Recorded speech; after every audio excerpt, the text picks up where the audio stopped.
Hello, and welcome back to the Great Mates podcast, and welcome to Season 3. I'm your host for the first time ever, Nick, and I'm all by myself. Now, we were supposed to have a super mega clusterfuck of an episode to kick off the season for you. However, I'm all by myself, like I said, so everyone was too busy to make time for me, so people were busy with school, work, we couldn't sort out time zones, or they're in Europe enjoying a new luxurious lifestyle. So I think that means it's Mates Great Part 2.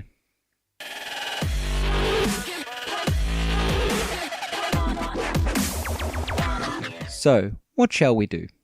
Hopefully I don't go insane this year like Benaya did.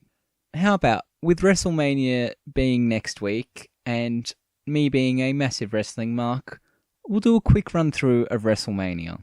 Now, I understand a lot of you aren't going to be interested in this, so I'll try to make it as quick as possible. But maybe I can explain a bit and maybe get you into it. This is the biggest pay-per-view of the year. You can find it via legitimate and very illegitimate ways. But yeah, I think if you're going to start to watch, this could be a good place to start. Let's start with the match that is supposed to end the pay-per-view. Ronda Rousey, the ex-UFC star, the Irish lass kicker Becky Lynch, and the Queen herself, Charlotte Flair. It's a hard match to pick. Becky would have been a shoo-in for me last January after winning the Royal Rumble. Plus, with the storylines from late last year, if this was a couple months ago, I would say Becky in a heartbeat. However, the storylines kind of screwed that up for her, I think. There's also been some rumours of Rousey leaving at the end of April. Apparently Ronda wants to start a family and she can't really do that and wrestle at the same time. So I think if Ronda's staying and not going to start a family, a big win here will kind of cement her as their top female star or their largest power. However, if she's going and they want to get the title off Ronda, I think their best bet is to... They'd probably still put it on Becky in that case. That's kind of what the story's been leading to, even if the story has felt kind of a letdown. Daniel Bryan versus Kofi Kingston for the WWE title. I think it's ironic, to be honest, that Bryan was in Kofi's place in the fans' eyes like 5 years ago for WrestleMania 30. Bryan hadn't been at the company for as long as Kofi has now, but he was who the fans wanted to win. And WWE took it away from us, and we rioted. So, yeah, it's good to see that. I mean, at this stage, the match hasn't been confirmed, but, I mean, it has to. Yeah, I think Kofi will definitely get the win here, but as a transitional champion, only holding it for about 2 months. There's also rumours of the WWE doing another Saudi Arabia show soon after WrestleMania. And presumably Bryan will want to boycott this again, same as he did for the second pay-per-view last year. That was Crown Jewel. So I think if Bryan drops the belt here to Kofi holds it for about 2 months, can defend it in Saudi Arabia, come back to the US, drop the belt to Bryan again, and Bryan can continue. Or drop the belt to someone else. KO just came back. AJ could do something with the title, even though just holding the title recently could be... a bit too soon for AJ to hold the title again. Next, I think we have... Well, we'll do the corresponding titles. So, Brock Lesnar versus Seth Rollins for the Universal title, Raw's largest male's title. I think this is easy. Seth wins.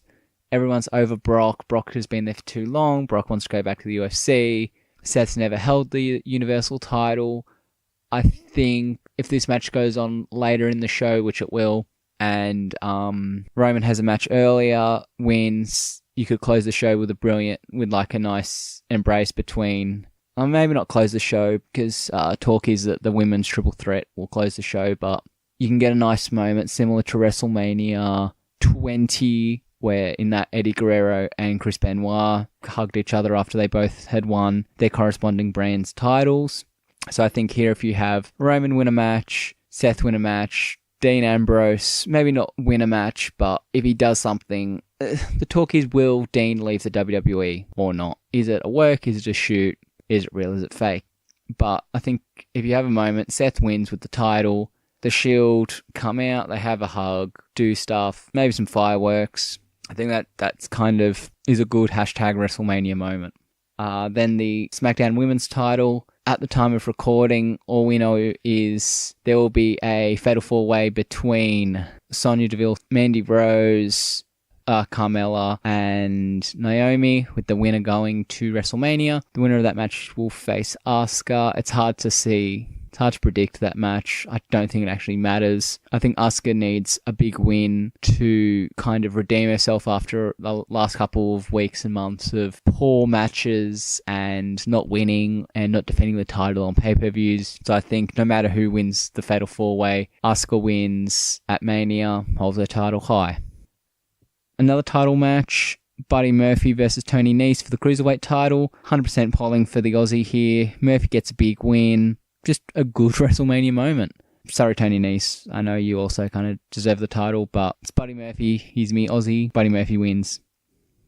Paul Levesque versus Dave Bautista. Paul Levesque being Triple H, but Triple H did a promo a couple weeks ago where he started to drop real names. Triple H is weird, yo. I don't think it really matters who wins. No one really cares about this match, I don't think. It's two old guys going at each other. It's no holds barred match, which could get interesting. Some spots, some chairs, maybe some tables, a sledgehammer, of course. But I think to do something after Ric Flair got jumped at his birthday, Ric Flair will probably get involved somehow, but I think Batista will go over here. Kurt Angle, and at the time of recording, Baron Corbin in Kurt Angle's retirement match. Fuck Corbin, in all honesty. I'd prefer it to be anyone else. I'd prefer it to be bloody Drake Maverick, who doesn't even wrestle at the moment. If it is Corbin, I hope Kurt wins by snapping Corbin's ankle via an ankle lock. But in all honesty, it should be Angle versus John Cena. Cena debuted to Kurt Angle, started the Ruthless Aggression era, and I think everything comes full circle. If that is to happen, I think Kurt wins again, kicking out of a couple of attitude adjustments, and hopefully that stupid fucking punch Cena's got now. God, I hate that punch so much. It's so stupid. It's worse than Big Show's WMD knockout punch. I think this is one of the only moments where I'm going to say someone should win their retirement match.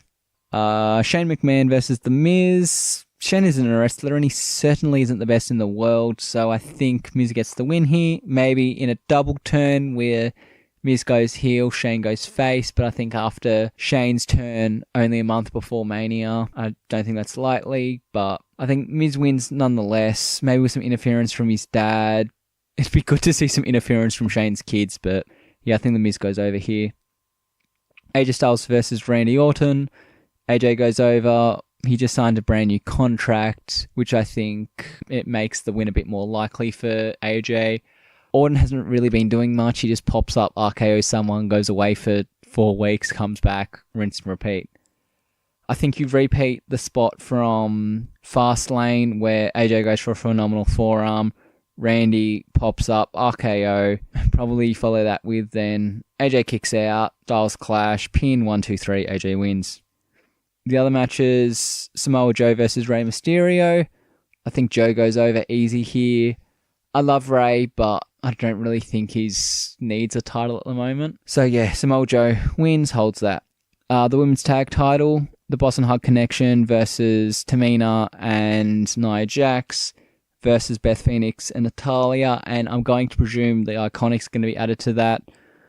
Again, just like Buddy Murphy, I really want the Iconics to win. If you saw the Fastlane watch-along with the Iconics on it for most of it, they were bloody brilliant. They were calling out the Boss 'n' Hug Connection of Bayley and Sasha Banks, constantly just being like, why haven't you come to SmackDown? And then recently, the Iconics just beat Sasha and Bayley, which I'm hoping then gives them this spot in the title match. The Iconics should win, but I think the Boss 'n' Hug will retain just because it's quite early in the run. Then again, a big title change could be something special on Mania, but also my predictions have a couple of title changes here, so it's probably not the best to do too many title changes. I know New Japan just did it this year at the Tokyo Dome show, Wrestle Kingdom 13. Yeah, where I think every single title changed hands except for the never open weight six-man titles. Whatever, we're getting sidetracked here. Not too many title changes at WrestleMania, I don't think. So, yeah, Boss and Hug will probably retain the women's tag titles unless they want to give Beth Phoenix and Natalia a hashtag WrestleMania moment. It's hard to say, but I still think Boss and Hug are going over here.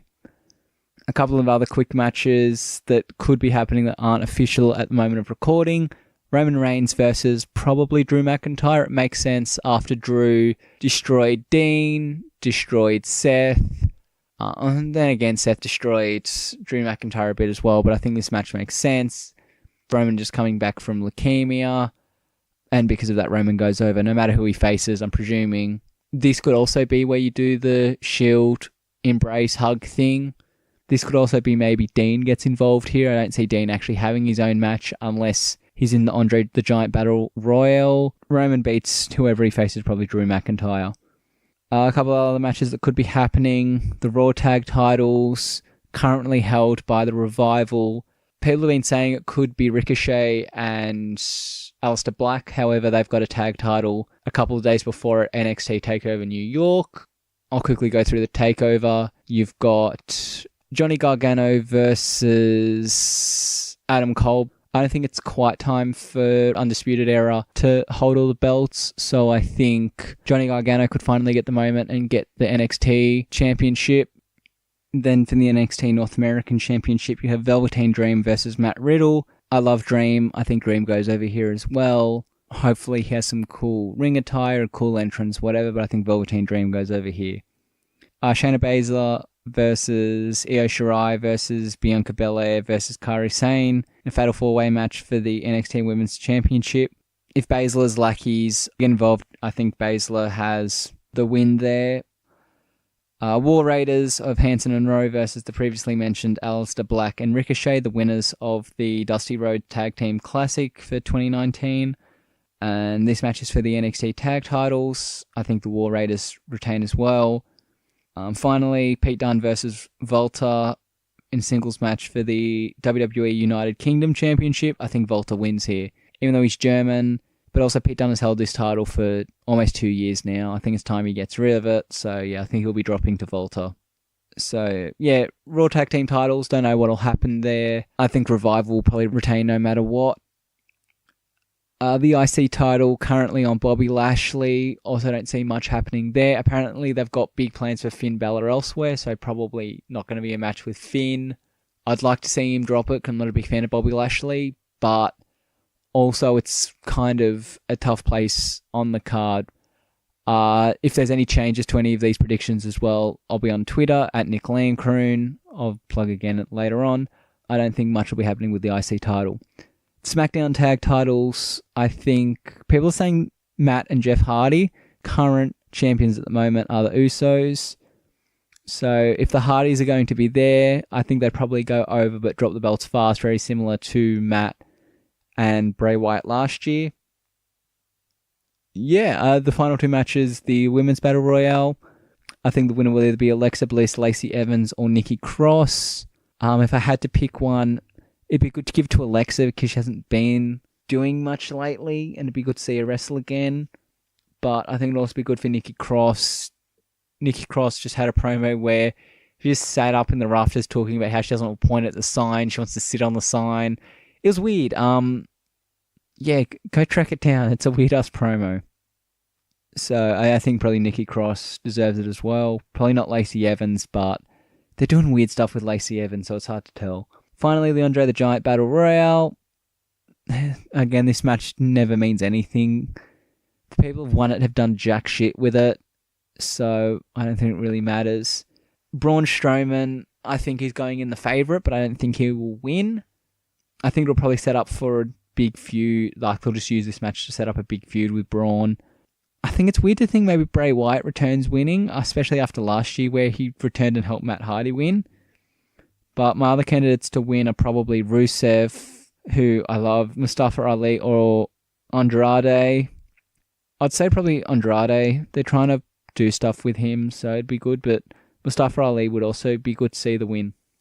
I believe that's everything. There is apparently supposed to be 17 matches, and I've probably listed 17 matches, but like I said, Finn Balor is supposed to have a big match, so unless he's the one winning the Andre the Giant Battle Royale. Oh, actually, an interesting one. Undertaker hasn't got a match. He's confirmed to be in the area, I believe. But how about Demon versus the Dead Man? The name is right there. They've also said that they want to get Finn, like the rumor is they want Finn in the face paint. So, Demon versus the Dead Man. Finn Balor versus The Undertaker. New school versus old school. If this match was to happen, the question is, will it be one of Undertaker's last matches? I think it'll be one of his last matches. I don't think it will be his last match. Finn put on a good match with Brock Lesnar last January. Well, this January. I mean, there's big differences between Brock Lesnar and The Undertaker, but to get a good match out of Brock is quite impressive. So, it's hard to say. It'd be great to see Finn go over, but to go over The Undertaker at WrestleMania, the only people who have done it previously are Brock Lesnar and Roman Reigns. Yeah, now I feel bad for suggesting this match because I've actually got to figure out a winner. I think Finn. I think you give Finn the push and you ride that push into him challenging for the Universal title against Seth. I think Seth versus Finn is a really good match. It's a callback to the first Universal Championship match, and you can get that feud going probably until SummerSlam. You just ride that through until, you have Finn beat Seth for the title at SummerSlam. So yeah, Finn to go over The Undertaker at WrestleMania. We've still got some more time, so how about I do some silly little quizzes? I have a list here that I was going to do with other people for later podcasts, but I'll just get them out of the way now. So, let's start with how to get a boyfriend. Why am I still single? Vanessa and I are the chronic whinging single people of the group chat.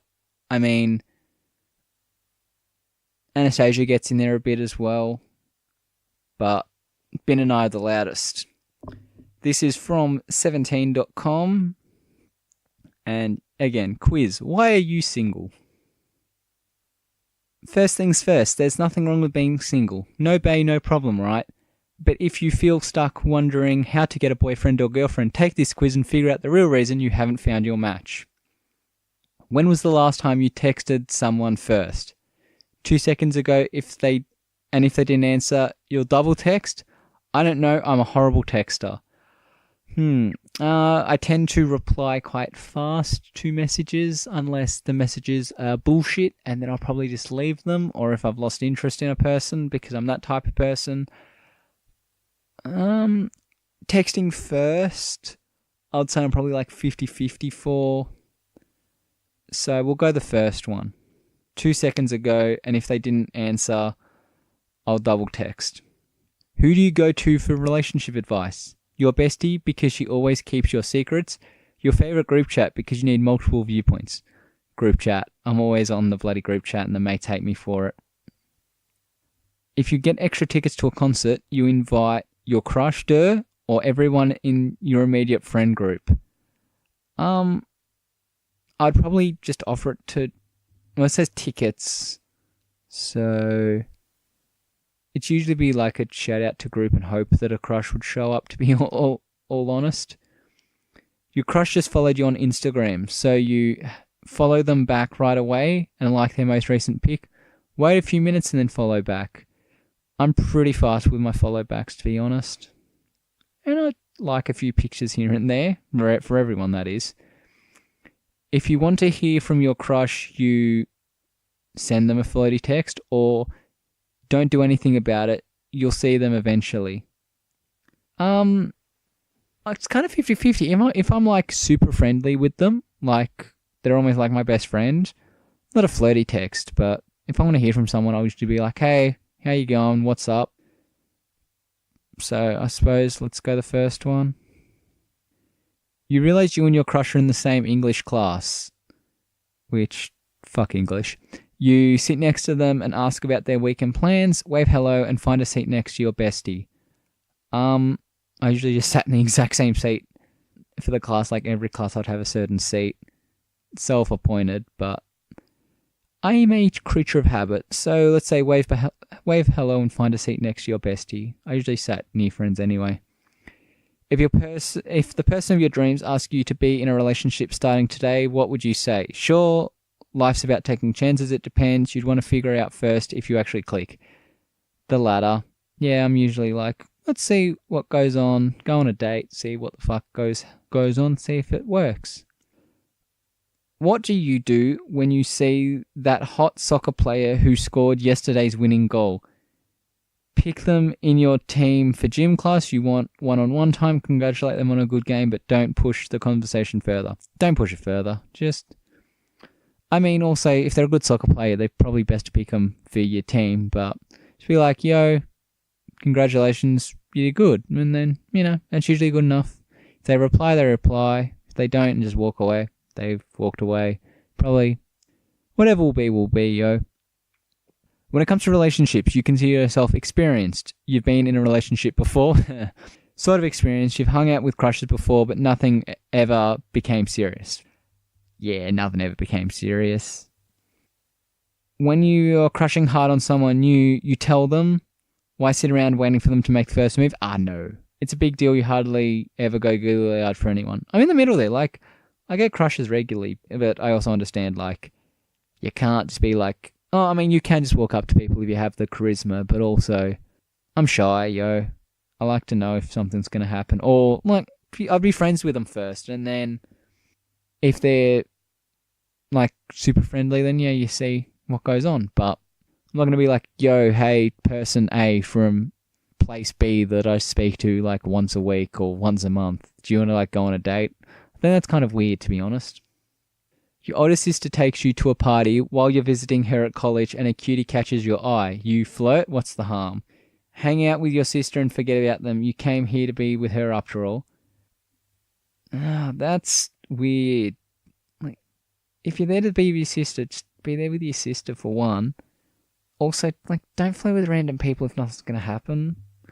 I know many people do, including people who are on this podcast regularly. But, yeah. Also, don't hook up with people at parties. There's alcohol and they're drunk and it gets complicated. How dateable are the people at your school? Well, technically, I'm doing placement at a school and I would not date them because that's illegal. But if I go back to like uni or when I was in high school, let's see. How dateable are the people at your school? Not at all. You can't wait to move onto the real world where you're bound to meet new people, or average. Some are cute and smart, but many others don't pique your interest. That's the normal one. Just people are people. Schools are all equally attractive. What do you write in your crush's yearbook? A flirty note and your phone number. Oh God, no. Have a good summer. You're not that close yet, but you want to at least write something. Again, in the middle. These 2 answer quizzes are kind of stupid, to be honest. Why didn't I do the research earlier? That would be my fault. Also, all these have percentages. I've mostly been in the top percentage for most of them. A lot of them are just like 10%, 90%. So, have a guess what one I'm in, but whatever. What do you write in your crush's yearbook? In your crush's yearbook? A flirty note. Have a great summer. Probably just have a great summer and be like, yeah, hey, hopefully we can hang out sometime or some bullshit like that. How do you feel about being single? It bums you out. You're a social butterfly. You're happiest when your life is filled with people. Or sometimes it gets you down, but you haven't met anyone worth starting a relationship with recently. That one. And again, top percentage. You have plans to hang out with your bestie on Friday night. Your crush calls and asks you to a movie. You say yes, your friends will understand. Say no. It's not worth bailing on your day ones. On your day ones? Okay, I get that. I would usually call that ride or die, but whatever. If I've already made plans with someone, I'm going to stick with those plans. Surprisingly, lower percentage. It's about 70% to 30%. The hardest part about having a crush is your friends don't think your crush is all that great, deciding if you should actually pursue a relationship. The latter. You're trying to figure out if your crush likes you back, so you ask them, problem solved. You ask them to hang out and see where it goes from there. Ask them and see where it goes. Your ideal relationship involves lots of spontaneous adventures. Together, you two would have the most fun. Effortless communication. You finish each other's sentences. I think effortless communication, to be honest. Not finishing each other's sentences. You know, like you can't have spontaneous adventures forever. You got to kind of end game, long-term goal. Like, you're just going to be normal. Oh, I've got to actually go back and can it all. Quick break.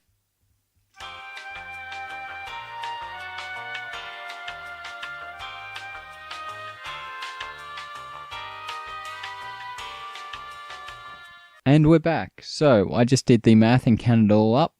It was 3 in the left column. The rest all in the... I lost count, to be honest. It probably would have been like 15. You go back, you count. I'm not going to. In the second column, which says, if you answered mostly with the second column, you are single because you haven't met the right person yet. When you meet someone who makes you light up, you'll know. Until then, there's no point in stressing out. You might be a little shy around strangers, but it's worth making an effort to meet new people and get to know the people you already know a little bit better. Don't worry if it takes a little time. The best things in life are worth waiting for. Wow, thanks. I already knew that. I haven't met the right person yet. No frickin' duh. You can probably tell I don't usually take these quizzes, but I thought that'd be fun for a podcast, so I'd saved them. And clearly, it's fine. It's content, and I haven't gone crazy yet. So, what shall we do next? So, what should we do next? What Disney princess are you? That sounds good. I've also got a notepad this time, so I'll actually properly keep notes. What Disney princess are you? What's your favourite subject at school? History. You love dreaming about how romantic life must have been back in the day. Gym. You always get picked as team captain. I was quite a history nerd, not for the love, but I like modern history of the wars and stuff. What do you like to do in your free time? Hang with friends. Or sports. While you're not practicing, you're going for a run or playing tennis with friends. Kind of in the middle there. I like to be by myself, but I don't mind sports as well. Let's go hang with friends, if group chats count. How would you ask your crush to prom? Stick a cute note in their locker or just ask? Note. See, it's not our shyness, but I think also, like a note's good. People don't do notes enough nowadays. Except for like work. You're having a sleepover with your besties. What will you and your BFs probably do all night? Choreograph dances to your favourite songs, or an epic game of Truth or Dare. I like games at parties, so it looks like it's Truth or Dare. What's your go-to flirting move? Being super nice or playing hard to get? I'm probably closer to this being super nice, like overly, like almost a fuckboy extremes, and I hate myself for it. You've just won an all-expenses-paid vacation to your dream destination. Where do you go? France to see the National Library of France, or Beijing to visit the Forbidden City? Probably Beijing to visit the Forbidden City. I mean, libraries are cool, but also, one, I fucking hate time zones, if you haven't guessed.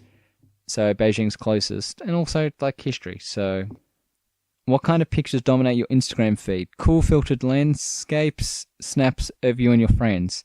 If, like, the old SourceFed hosts count as friends, snaps of you and your friends. Your friend has been stressing she'll never have a BF. I presume that means boyfriend, not best friend. Where do you tell her to look for love? You can look for love anywhere by focusing on yourself and your friends and letting love find you. Probably the latter, to be honest. How would you describe your style? Classic or sporty? Classic. You're most likely to crush on someone who is charming and popular, or tough on the outside and super sweet once you get to know them. Sweet is like my go-to. Like, charming is nice as well, but the popular people are usually like assholes. Like, even if they're supposed to be charming, popular. Sorry to anyone out there who is or was a popular kid, but there's also there's different types of popular. Like, you've got the sporty popular people who, cool, you peaked at 18, congrats. Or you have like the friends with everyone popular people. Like, not like I think Ben says he was, like friends with everyone, and I say I was, but like the people who were sincerely friendly with everyone. And I think it's also different if you're a guy versus if you're a girl. Like, the sporty girls aren't the super popular ones. It's like the, for lack of a better word, bitchy queen bee types. Who, the two girls who immediately spring to mind for me from my year, who were kind of like the queen bees, they were nice as well, if a little bit bitchy, and one got married. a little bit too soon, and the other I haven't heard from, and one painted my fucking house with vomit. But that's a story for a different time, and I think one I've already told on the podcast. What 2 colours below do you prefer? Gold or turquoise? Actually, did I answer that previous question? Tough on the outside and super sweet once you get to know them. That was the answer. What colours do you prefer below? Gold or turquoise? Turquoise is like bluey green, right? I'm going to have to Google that because I really don't know what colour turquoise is. Turquoise is a very light blue. So I would probably say, of those, I usually prefer more muted colours, so probably gold. What's your idea of a fun workout, hiking or swimming? Of that swimming. I like being Aussie, love the pool, love whatever. Now, it's pretty close to the later. The choices were first Pocahontas or Snow White, or more in the second column, which is Belle Mulan. Now, I would think if I was to say myself without... Oh, it says evenly between the two. I probably also counted wrong. So I will double check that. But if I was to guess between the two, I would probably say I was more like Mulan and Belle. What's the middle answer? Probably look. Ariel and Jasmine. But if I was going to say probably like Mulan and Belle, like bookish warrior sounds like pretty cool to me. But yeah. I mean, the correct answer is actually that one from Brave. What's her name? Merida? I don't know if it's just because she's Scottish and ginger, and I'm kind of... not really Scottish. It's more Welsh and Northern English and Dutch. But I'm a redhead, so Merida. That's the answer, Merida. No matter what this says, Merida. But just redoing the math now because I'm fucking forgot a few. Yeah, my math was very wrong once I went through. And yeah, the first time I did the count, it said evenly, which said Ariel and Jasmine, dreamer, risk taker, you have an adventurous spirit. But when I actually went through and counted again, yeah, Belle and Mulan, you're independent, strong, and love to try new things, which, I mean, kind of true. You love to explore and have new experiences and never take no for an answer. Yeah, that's about right. So I was right. Belle and Mulan. Yay! Let's get down to business and ignore Benet's bullshit. How are we going for time? I think we still got enough time for one final quiz before we wrap up. Does he like me more than just friends? Does your crush like you as more than a friend? Crushes make us wish we were mind readers. You just need to know. Do they like you as a friend or more than a friend? You don't want to ruin the friendship by making a move without knowing, but you can't stand the tension. If this all sounds like you, take the quiz below and find out their feelings. I suppose I've actually got to think of a crush. Who's the main crush that I want to know? Are they more than friends? Okay, I've got one in mind. I'm not going to name names because, one, they might listen to the podcast. And two, I mean, I could just say a name like, I don't know, Tracy. And it's not going to mean anything to you. But I think it's more just fun for the end result and me explaining stuff. So let's go through it. And I'll actually try to keep the maths correct this time. Because third time, lucky, hopefully. Do you think they have feelings for you? Maybe it's hard to tell. It's never been confirmed, but you're pretty sure. Oh my fucking god, this question just answers it though, really. I think maybe it's hard to tell, that's why I'm doing this quiz. When they're with their friends and see you, they nod to you but continue their convo, always run over to say hi and see how you are. Saying we're adults, like we're not just sitting there talking with friends. And we also don't run over to people to say hi. Yeah. Nod to you and continue their convo. Always run over and say hi and see how you are. I mean, usually they'll always see how I am. Make sure I'm not, like, terrible. When it comes to Snapchat, they usually watch your story, send back hilarious snaps. Send back hilarious snaps. You've been friends for a few months ever since that school trip you went on together, so long you can't remember how you met. Well, this person, I can remember how we met, because it wasn't that long ago. So, probably then the first one. If you've had a bad day, they send you a text saying, cheer up, immediately come over to watch funny movies with you. This isn't someone who usually comes over to my house anyway. Usually they're most of my friends, it's like a friendship of making the other one not as depressed. So probably like send funny movies, I suppose, counts. So the latter. What's the last compliment they gave you? Nice outfit, or you're the coolest. Probably more compliments on stuff than just being like, hey, you're cool, because I think that's also an empty compliment. Like if you're gonna either hit on someone or compliment someone or like say something nice to someone, like compliment them. Be nice. Whether it be like, oh, I like how you've got your hair, or I like your haircut, or like stuff that they can change. So their clothes, a choice of book that they're reading. Find stuff to like start conversations with people. The rest of your friends think things are great the way they are, friendly. Enough is enough. It's time for you two got together already. Well, I don't really tell my friends about crushes, so I'm going to answer the first one because that's how I feel about most stuff. When it comes to dating other people, you two don't ask, don't tell policy. You don't like knowing that the other's off limits, confide in each other and ask them for each other's advice. Probably more the latter, confiding in each other, like openly talk about relationships and stuff. But yeah. You two hang out in group settings like parties and football games, one-on-one after weekends, mostly group settings. But yeah, one-on-one after school and on weekends, no, mostly group settings. Answered mostly in the left column, which I am by 1.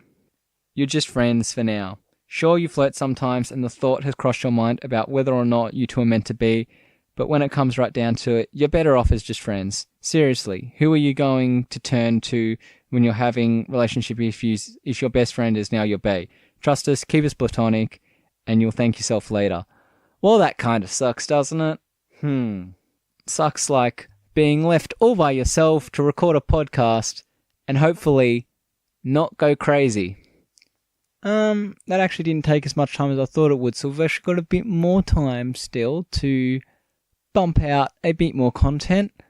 Let's see. Now might be the moment I go crazy. First, some quick plugs. The summer series had some great episodes. I'm quite proud of the Good Place series of 5 episodes, I believe it was, that we did. They're brilliant, I think. There's a lot of like banter between Josh and I. Brandon's in for the first 2, I believe it is. Yeah, they are fun episodes.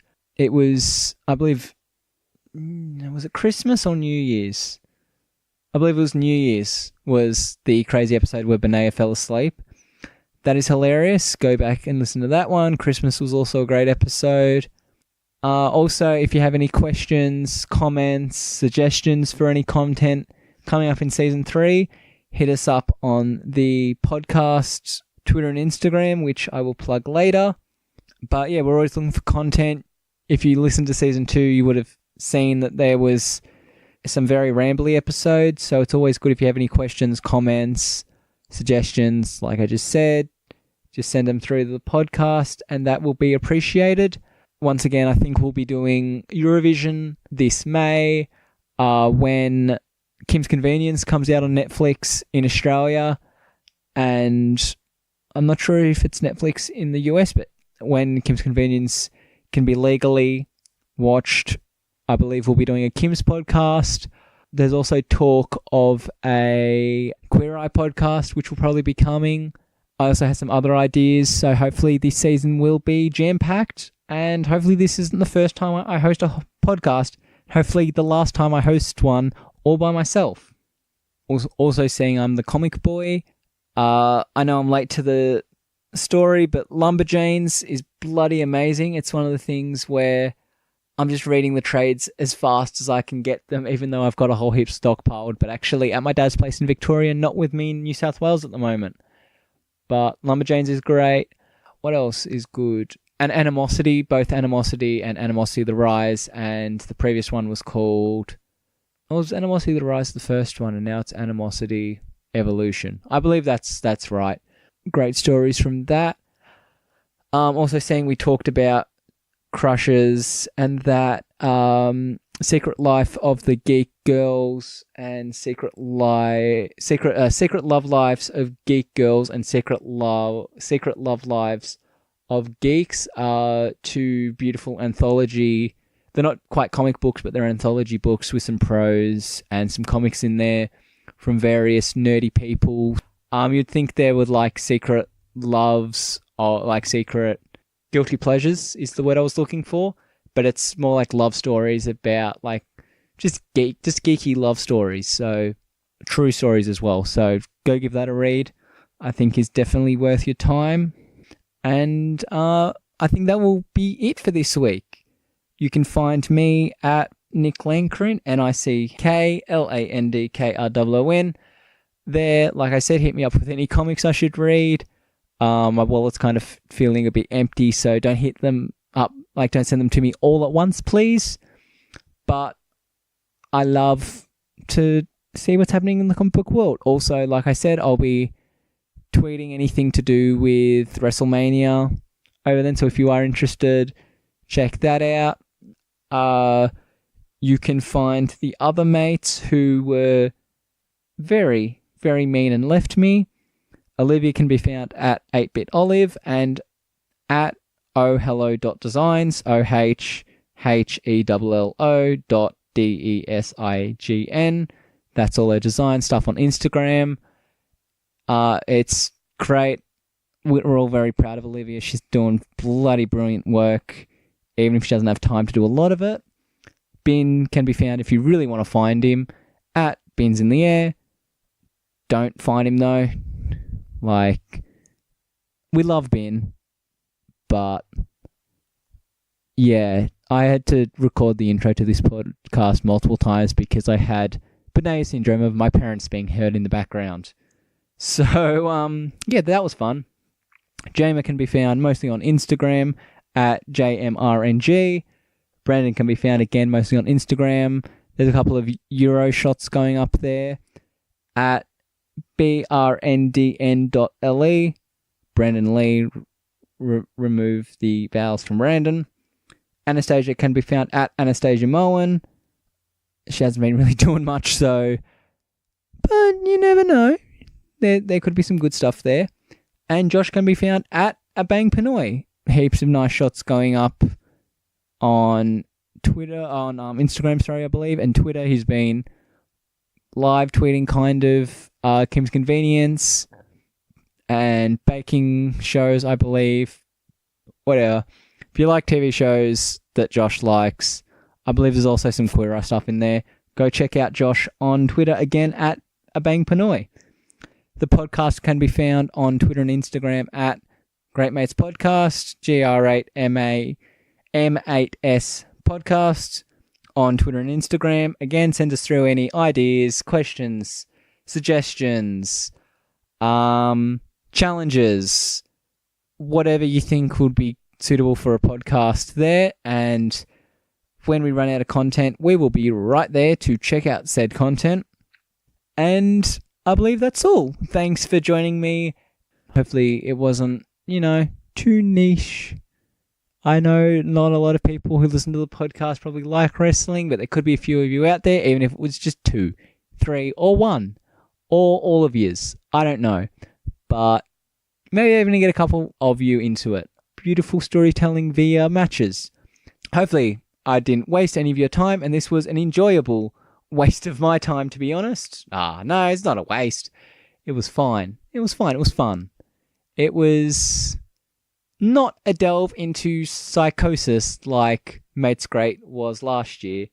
And it's nice to know that the idea I had of one-man podcasts last year before I actually officially joined could actually work and not just be a slow... Well, Binay wasn't slow, but not doxing people and a decline in your own mental health. But yeah, that will be all for me. Thanks for joining me, and goodbye.